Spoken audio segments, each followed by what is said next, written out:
होते हैं NCERT class 9 theorem 8.7 में, चैप्टर 8 की थ्योरम 8.7 में हमने इसके पहले भी कई थ्योरम्स की। आप लोगों को, मेरे को ऐसा लग रहा है कि बिल्कुल समझ में आया होगा। तो थ्योरम 8.7 का स्टेटमेंट हम देखते हैं। स्टेटमेंट क्या दिया है, क्या बातें बता रहा थ्योरम और उसमें करना क्या है। ठीक है, ध्यान से क्या लिखा हुआ है, if the diagonals of a quadrilateral.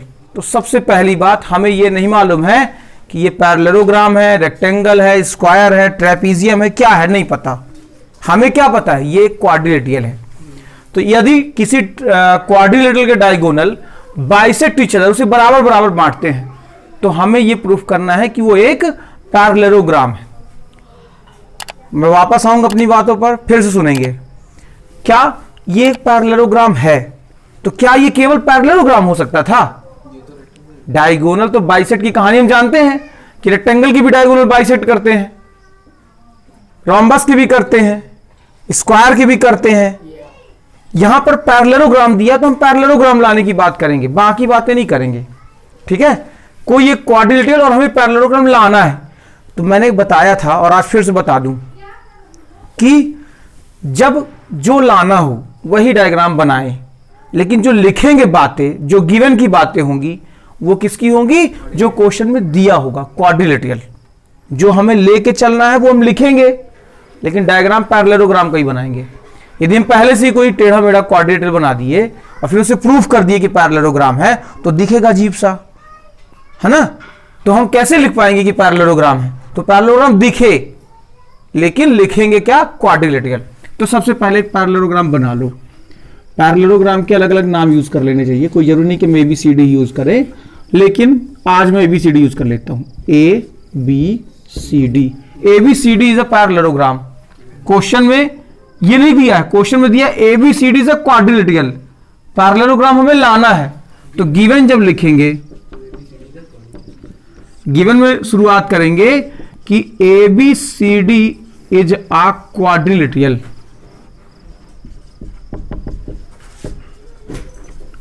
और क्या है इसमें? क्वाड्रिलेटरल है। और दिया है साथ में बेटा इसमें कि डायगोनल इसको बाइसेक्ट कर रहे हैं। मैं फिर से बता दूं कि बाइसेक्ट और इंटरसेक्ट यदि दिया होगा तो बात अलग अलग थी। बाइसेक्ट मतलब बांटना, तो हम इसको डायगोनल को बना दें। सपोज दैट ये डायगोनल है और दूसरा ये डायगोनल, सपोज क्या है ही, और ये एक दूसरे को बराबर बांटते हैं। मतलब हमें लाना क्या है? हमें लाना है कि इधर का डायगोनल इधर के बराबर है और ये इसके इक्वल है। ये क्वेश्चन में लाना है। तो टू प्रूफ, सॉरी, और क्या दिया गिवन में? टू प्रूफ तो तब लिखेंगे जब गिवन लिख देंगे पूरा। तो AC, ये कंस्ट्रक्शन नहीं किए हैं हम, इसे पूरा करें, है ना, डार्क कर दें। शेडेड डैश डैश कब करेंगे? जब कंस्ट्रक्शन करेंगे। तो AC and BD diagonals in bisect each other, bisect each other. Bisect each other का मतलब क्या हुआ कि डायगोनल AO इक्वल है OC के और BO इक्वल है OD के। ये बात है, इस बात का ये मतलब हुआ कि डायगोनल एक दूसरे को बाइसेक्ट कर रहे हैं, मतलब बराबर बांट रहे हैं। ये इसके बराबर, ये इसके बराबर है। क्लियर बात? टू प्रूफ क्या करना है हमें? टू प्रूफ क्या करना हमें कि, वेरी गुड, कि ABCD इज आ पैरेललोग्राम। ये पैरेललोग्राम लिखने का शॉर्ट तरीका है। ठीक है, यूज कर रहे हैं हम। अब कंस्ट्रक्शन की कोई आवश्यकता नहीं है मेरे हिसाब से, और है भी नहीं, क्योंकि क्वेश्चन में यदि हम बात करें कि हम इसे कैसे पैरेललोग्राम लाएंगे, तो पैरेललोग्राम लाने के लिए जरूरत है कि opposite sides equal and parallel आ जाए। पैरेललोग्राम का मतलब क्या है? Opposite sides equal and parallel लाना। इतनी ही बात हमें करनी है। तो अपोजिट साइड जब लाना हो तो हम अपोजिट साइड्स में बनने वाले ट्रायंगल ले लें, इस ट्रायंगल को और इस ट्रायंगल को। वैसे लेने की एक ही बार जरूरत है, चाहे हम इसको ले लें या इसको ले लें। ठीक है, कई बार ऐसा ही बोला सकते हैं कि चारों ले लें, तो तो चारों के एक साथ नहीं लेंगे, इन दोनों के एक साथ लेंगे, फिर इन दोनों के एक साथ लेंगे, ठीक है। तो मैं केवल शॉर्ट तरीके से इसको कर दूंगा तो भी तुम्हें समझ में पूरा आ जाएगा, पूरा सही भी रहेगा, ठीक है। तो हमें एबीसीडी पैरेललोग्राम लाना है। पैरेललोग्राम जब कुछ भी प्रूफ करना हो, कुछ भी प्रूफ करना हो, तो हमारी जरूरत क्या है बेटा कि हम उसमें वो बातें जाने जो लाना है। और क्या जानते हैं? पैरेललोग्राम। और पैरेललोग्राम के बारे में सारा कुछ हमें मालूम है कि पैरेललोग्राम के वो साइड इक्वल होती है और पैरेलल होती है। यही बात हमें ध्यान रखनी है अभी यहां पर, ठीक है। क्वेश्चन में क्या लिखा है कि ये इसके इक्वल है, ये इसके इक्वल है। तो हम पहले देखें इन दोनों ट्रायंगल के यदि हम कॉन्ग्रेंस ला दें, फिर से बताऊंगा मैं, ठीक है, कि यदि हम इसमें इन दोनों ट्रायंगल्स को कॉन्ग्रेंस ला दें तो कॉन्ग्रेंस लाने से क्या होगा? ये साइड इस साइड की इक्वल आ जाएगी। और कॉन्ग्रेंस लाने से और क्या होगा? ये एंगल इस एंगल की इक्वल होगा सीपीसीटी से। और क्या होगा सर? ये एंगल इस एंगल की इक्वल हो जाएगा सीपीसीटी से।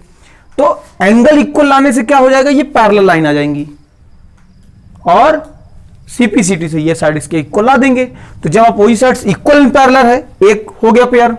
दूसरे पेयर की बात करें कि ये तो ऐसे ले सकते हैं हम, वही कार्यक्रम इन दोनों के लिए कर दें तो ये दोनों साइड भी इक्वल एंड पैरेलल ला देंगे। या दूसरी भाषा में बोल दें कि जब ये पैरेलल लाइनें हैं तो ये भी आपस में पैरेलल होंगी, सिमिलरली लिख के कर सकते हैं हम, ठीक है। तो जैसी हमारी सिचुएशन हो क्वेश्चन के अकॉर्डिंग, सपोज दैट ये क्वेश्चन आया 4 नंबर में, 4 मार्क्स का है, तो हम 4 मार्क्स में दोनों ट्रायंगल भी ला सकते हैं, दोनों को अलग अलग प्रूफ कर सकते हैं 4 या 5 नंबर्स में। लेकिन यदि क्वेश्चन 3 नंबर्स का आ गया सपोज, तो 3 नंबर के लिए हम एक ट्रायंगल लिख के सिमिलर लिख सकते हैं, तो भी सही है, ठीक है। अकॉर्डिंग टू कंडीशन हम कर लेंगे खुद ही। तो देखो, in triangle AOB and triangle COD, यही ले रहे हैं ना। क्या समझाया मैंने? इन दोनों को कॉन्ग्रेंस लाएं। फिर से वही बात पर चलें, कॉन्ग्रेंस कैसे ला सकते हैं?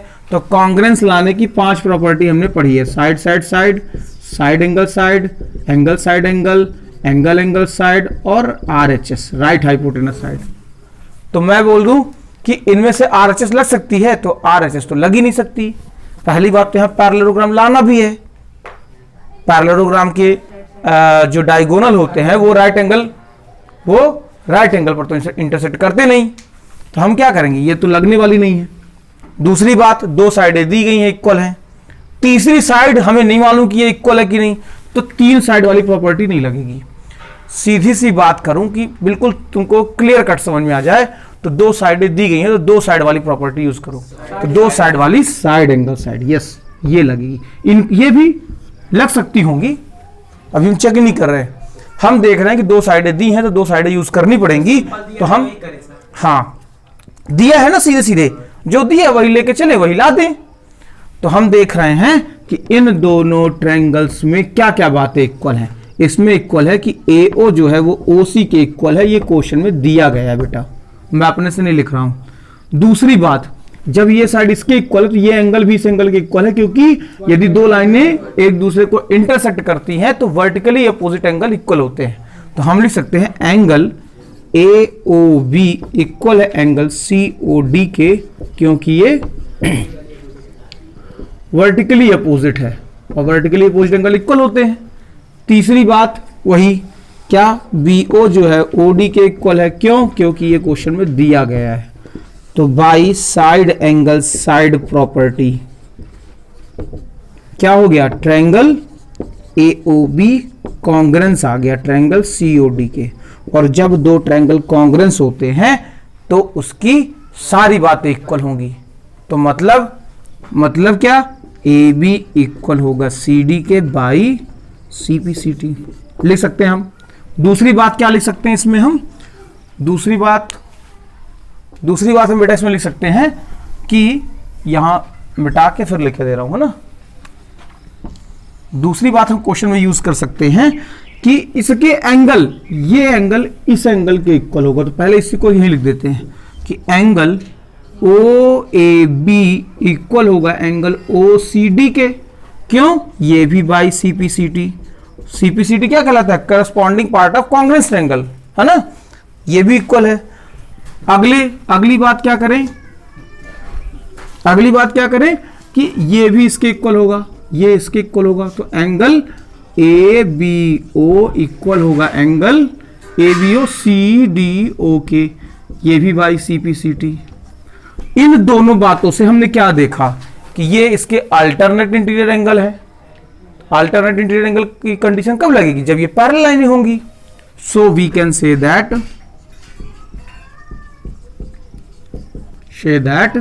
ए B parallel to C D and A B equal to C D. होगा कि नहीं होगा? बात क्लियर हुई। दूसरी बात पर चलें। दूसरी बात देखें कि सेम यही कार्यक्रम हम इन दोनों के लिए भी कर सकते हैं, वही इशारा करना पड़ेगा, ये इसके इक्वल ये इसको, तो हम सीधे सिमिलरली लिख दें। इस सिमिलरली कौन सी साइड? बी सी भी पैरेलल होगी एडी के एंड बी सी इक्वल होगी एडी के। Show that A B C D is a parallelogram. यही हमें लाना था बेटा, नहीं आया समझ में? लिखो। अगली थ्योरम देखते हैं बेटा कि थ्योरम 8.8। थ्योरम 8.8 ये बोल रही है कि कोई quadrilateral, a quadrilateral is a parallelogram, एक क्वाड्रेटल पैरेललोग्राम है कब? If pair of opposite sides is equal and parallel. बातें क्या है? इस क्वेश्चन का पहले हम मोटिव समझें, बताने का कारण समझें। इस क्वेश्चन में ये बताया जा रहा है बेटा, इस क्वेश्चन ये बहुत रियल में इंपॉर्टेंट क्वेश्चन है ये, ठीक है। इस क्वेश्चन में ये बताया जा रहा है कि यदि किसी पैरेललोग्राम की एक pair of opposite sides parallel और इक्वल हो, मतलब कोई भी साइड, चार साइडें होती है ना, तो चार साइडों में कोई भी साइड यदि इक्वल पैरेलल है तो फिर वो पैरेललोग्राम ही है। यदि एक पेयर भी उसका इक्वल और पैरेलल दोनों आ रहा हो तो पैरेललोग्राम है। कैसे? सुनना, मैंने बोला कोई क्वाड्रिलेटरल, तो पहले तो पैरेललोग्राम लाना है तो हम पैरेललोग्राम ही ड्रॉ करेंगे, ठीक है। और ये मैंने पैरेललोग्राम बना दिया, एम के एल एम एन, ठीक है। ये एक पैरेललोग्राम है। और क्वेश्चन में क्या लिखा है? पैरेललोग्राम में ये क्या है? क्वाड्रिलेटरल है, पैरेललोग्राम नहीं है, क्वाड्रिलेटरल है।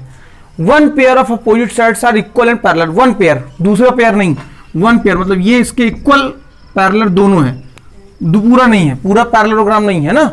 ये नहीं दिया गया है कि ये भी इसके इक्वल है, ये क्वेश्चन में नहीं दिया गया है, ठीक है। तो हमें क्वेश्चन में जो लिखा है पहले उसको लिखिए यहां कि given K L M N is a quadrilateral,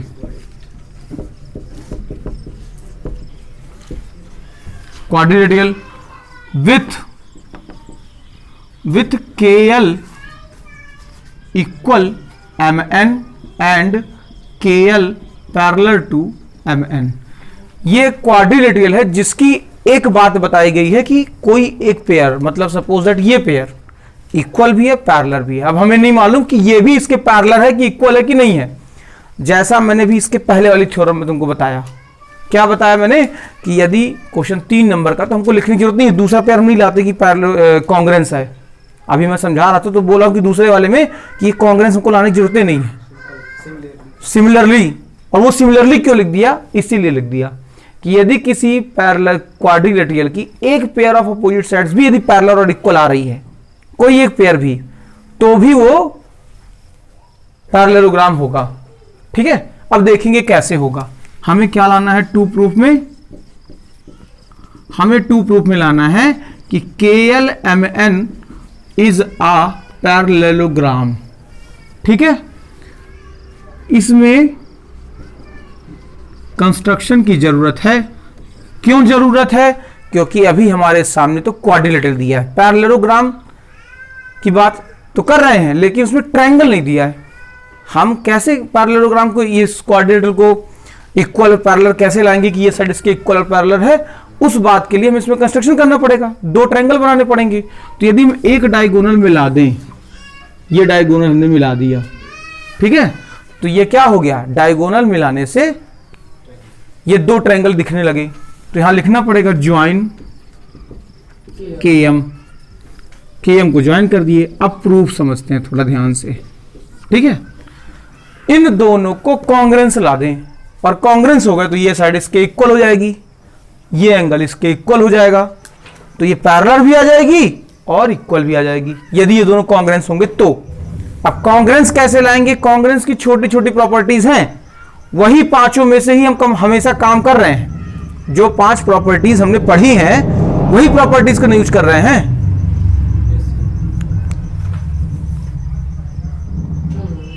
चला जाए मोटरसाइकिल वाला थोड़ा सा, ठीक है। तो उन्हीं प्रॉपर्टीज का हम यूज कर रहे हैं कि इन दोनों में केवल वही 5 properties, side side side, side angle side angle, side angle जो भी हैं।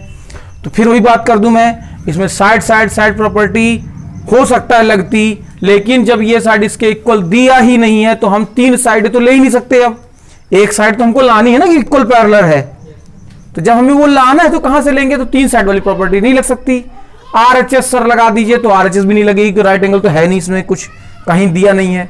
3 प्रॉपर्टी बची, angle side angle, angle angle side, side angle side. तो हम खुद ही सोचें, 2 एंगल हमें चाहिए, 2 एंगल, तो एंगल साइड एंगल या एंगल एंगल साइड लग जाएगी। 2 एंगल की प्रॉपर्टी देखो, इसमें ये इसके इक्वल है, ये कुछ नहीं दिया गया है। ये हो सकता है कि पैरेलल लाइनों को काटने वाली अल्टरनेट इंटीरियर एंगल लगा सकते हैं, लेकिन 2 एंगल नहीं दिए इसमें, तो वो भी गई। केवल हमारे पास साइड एंगल साइड प्रॉपर्टी ही ऑप्शन बचा है जो उसमें यूज कर सकते हैं। तो साइड एंगल साइड कैसे लगाएंगे ये देखें, ये इसके इक्वल गिवन। दूसरी बात, ये एंगल इस एंगल के इक्वल होगा, क्योंकि पैरेलल लाइन को यदि कोई लाइन कट करती है तो अल्टरनेट इंटीरियर एंगल की प्रॉपर्टी लग सकती है, ठीक है। तो ये अल्टरनेट इंटीरियर एंगल की प्रॉपर्टी से इक्वल हो जाएगा, और ये कॉमन लाइन है बीच वाली। तो side angle side property use करके दोनों को कांग्रेंस ला दिए हम। कैसे? ऐसे लिखेंगे क्या, in triangle KLM and triangle KNM क्या क्या इक्वल है बेटा? KL इक्वल है NM के, सॉरी NM के। क्यों? क्योंकि क्वेश्चन में दिया गया है ये, ठीक है। दूसरी बात, एंगल LKM LKM इक्वल होगा एंगल NMK के, NMK के। क्यों? क्योंकि ये अल्टरनेट क्योंकि alternate interior angle are equal between KL parallel MN। पूरा लिख दिया हमने कि अल्टरनेट इंटीरियर एंगल इक्वल होंगे 2 बिटवीन पैरेलल लाइनों के होंगे। अगली बात क्या करें कि KM इक्वल होगा KM के, ये कॉमन है बेटा, ठीक है।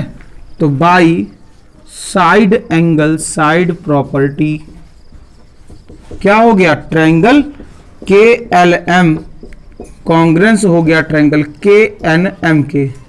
और जब 2 ट्रायंगल कॉन्ग्रेंस हैं तो हमें सोच विचार करने की जरूरत ही नहीं है, सारी बातें इक्वल हो गई। क्या क्या इक्वल हो गया? शो दैट KN इक्वल हो गया ML के बाई CPCT, ये बात इक्वल हो गई। और ये एंगल भी इस एंगल के इक्वल होगा, तो अल्टरनेट इंटीरियर एंगल यहां भी लग जाएगा। तो एंगल NKM इक्वल होगा एंगल LMK, ये भी बाई CPCT होगा कि नहीं होगा? तो so we can say that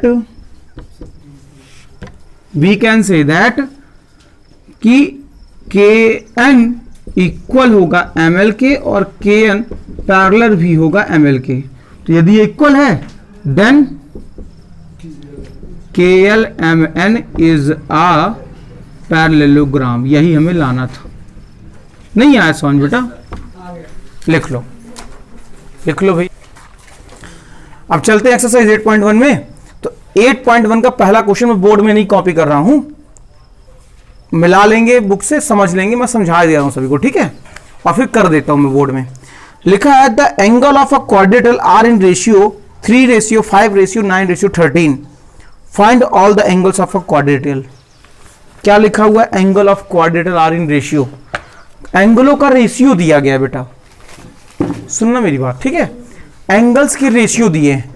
तो वैसे तो ये क्वाड्रिलेटरल चैप्टर तो क्वाड्रिलेटरल में दिया गया है, यदि यही क्वेश्चन हमारा लीनियर इक्वेशन वन वेरिएबल में होता क्लास 8 या 7th में, तो भी हमने इस तरह क्वेश्चन किए हैं रेशियो वाले। बिल्कुल भी कठिन सी बात नहीं है ना। मैं समझा दे रहा हूं, बहुत आसान लगने वाला है। रेशियो दिया गया है तो हम क्वेश्चन में क्या करेंगे, क्वेश्चन नंबर फर्स्ट का सॉल्व कर रहा हूं मैं, ठीक है। क्या लिखा है, एंगल आर इन रेशियो, तो let ratio be X, A B C D X Y Z जो लेना हो वो ले सकते हैं। तो लेट रेशियो बी एक्स, तो 4 एंगल क्वेश्चन में लिखे हैं। तो फर्स्ट एंगल 3x,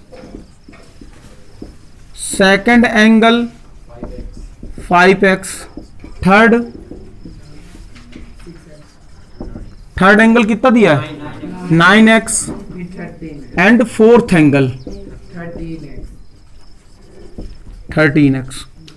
अब ये चारों एंगल दिए गए हैं। क्वाड्रिलेटरल की कहानी हमने समझ रखी है कि क्वाड्रिलेटरल के सभी एंगल सम करने पर 360 ही आएगा, हम जानते हैं। तो लिखेंगे we know that in quadrilateral समझ गए, in quadrilateral sum of all angles are 360 degree. सभी एंगल्स का सम क्या है क्वाड्रिलेटरल में 360। तो प्लस कर दो 3x plus 5x plus 9x plus 13x is equal to 360। सभी को प्लस करें, 5 3 8, 8 8 16 1 17, 17 ये 30x is equal to 360। x की value 360 upon 30, 0 0 12, x is equal to 12। तो सभी एंगल निकाल लो कि फर्स्ट एंगल कितना होगा, सभी में x की वैल्यू पुट कर दो, 3x यानी 3 into 12 is equal to 36। Second angle कितना होगा बेटा 5x, 5 into 12 60। Third angle 9x, 9 into 12 108। और फोर्थ एंगल भी निकाल लोगे तो निकाल लोगे ना। अब फोर्थ एंगल 13x, तो 13 मल्टीप्लाई 12 126। बस ये आंसर 126 होगा, 156। बस सभी को समझ में आया बेटा, लिख लो।